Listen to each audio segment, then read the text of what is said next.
Medyo may katagalan na pala tong video na ngayon ko lang na-upload. So eto na nga, samahan niyo ulit ako guys. Another day, another mini vlog na naman bilang may kababuyan.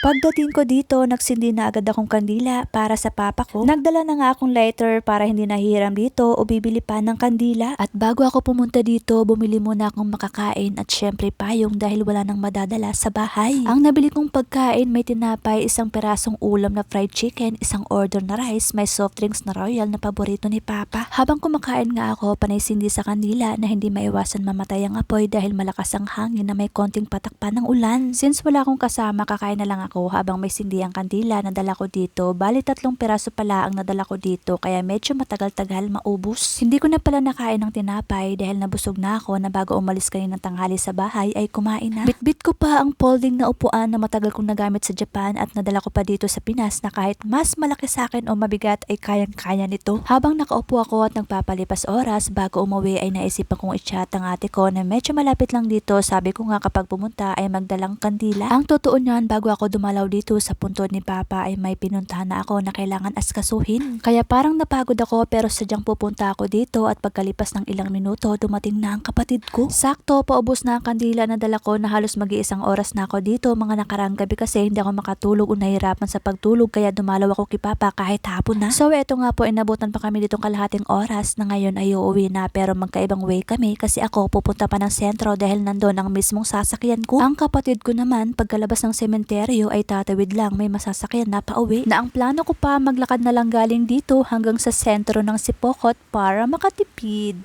Finally dito na po nagtatapos. See you on my next mini vlog. Arigato!